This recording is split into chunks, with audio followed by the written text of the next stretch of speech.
السلام علیکم ورحمۃ اللہ وبرکاتہ۔ الحمد للہ رب العالمین والعاقبۃ للمتقین والصلاۃ والسلام علی محمد وآلہ واصحابہ اجمعین، اما بعد فاعوذ باللہ من الشیطان الرجیم، بسم اللہ الرحمن الرحیم۔ هو الذی جعلکم الارض ذلولا فامشوا فی مناکبها وکلوا من رزقہ والیہ النشور۔ آمنت باللہ، صدق اللہ العظیم۔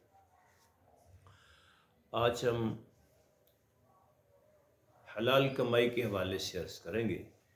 نبی رحمت صلی اللہ علیہ وسلم نے ارشاد فرمایا، طلب و کسب الحلال فریضۃ بعد الفریضہ، کہ حلال کمائی کا طلب کرنا فرض ہے اللہ تعالیٰ کے فرائض کے بعد۔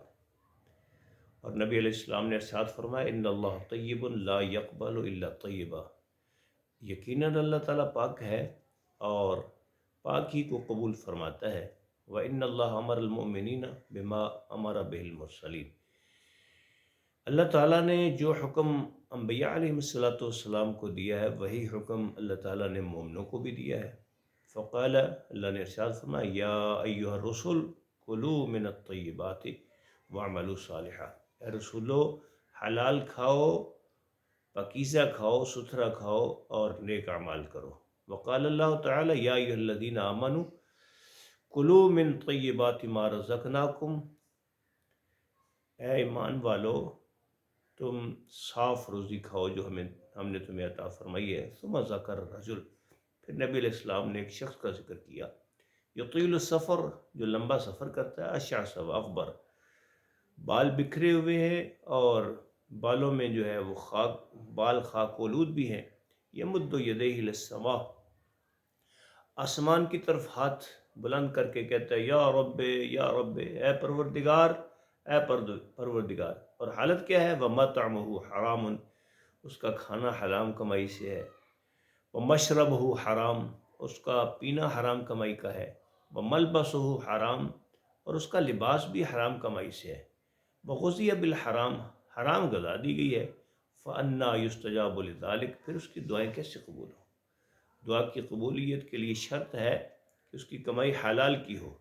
نبی علیہ السلام نے فرمایا، من اکل طیبا وعمل فی سنہ، جس نے حلال کھایا اور سنت کے مطابق عمل کیا، وَأَمِنَ النَّاسُ بَوَائِقَهُ دَخَلَ الْجَنَّةَ، اور لوگ اس کی اظہار ثانی سے محفوظ رہے تو وہ جنت میں داخل ہوگا۔ اور آپ نے فرمایا، اربع اذا کن فیک، جب تم میں چار چیزیں ہوں گی نا، فلا علیک ما فاتک من الدنیا، پھر دنیا چھوڑنے کا تمہیں غم نہیں ہونا چاہیے۔ حفظ و امانت، امانت کی حفاظت، وصدق و حدیث، اور بات کی سچائی، وحسن و خلیقت، اچھا کردار، اچھا اخلاق، وعفت فی طعمت، اور حلال کھانا۔ اللہ تعالیٰ نے فرمایا، یا ایھا الناس کلوا مما فی الارض حلالا طیبا، اے لوگو حلال اور ستھرا کھاؤ۔ حضرت سعد نے نبی علیہ السلام سے ایک دن عرض کیا، اللہ کے رسول میرے لیے دعا فرما دیجیے کہ اللہ مجھے مستجاب الدعوات بنا دے، یعنی میری دعا اللہ قبول فرما لیا کرے۔ تو آپ نے ارشاد فرمایا، یا سعد اطب مطعمک، اے سعد حلال کھاؤ، تکن مستجاب الدعوہ، پھر اللہ تعالیٰ تمہاری دعاؤں کو قبول فرمائے گا۔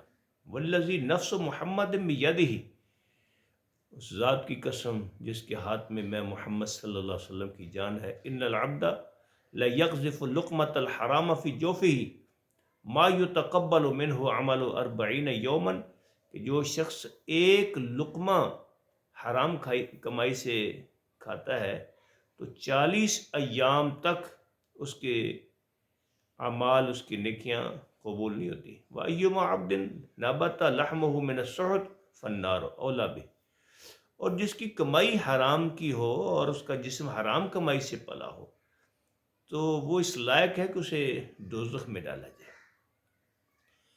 دعا ہے اللہ تعالیٰ ہمیں حلال کھانے، حلال پینے، حلال پہننے کی توفیق عطا فرمائے۔ تمام عبادات کی قبولیت کے لیے شرط ہے کہ ہمارا کھانا پینا پہننا حلال کمائی سے ہو اور ہماری زبانوں سے ہمیشہ سچ نکلے، پھر ہم جو اللہ سے عرض کریں گے اللہ قبول فرمائے گا۔ اللہ تعالیٰ ہماری دعاؤں کو قبول فرمائے، ہمیں حلال کمائی حاصل کرنے کی توفیق عطا فرمائے۔ السلام علیکم ورحمۃ اللہ وبرکاتہ۔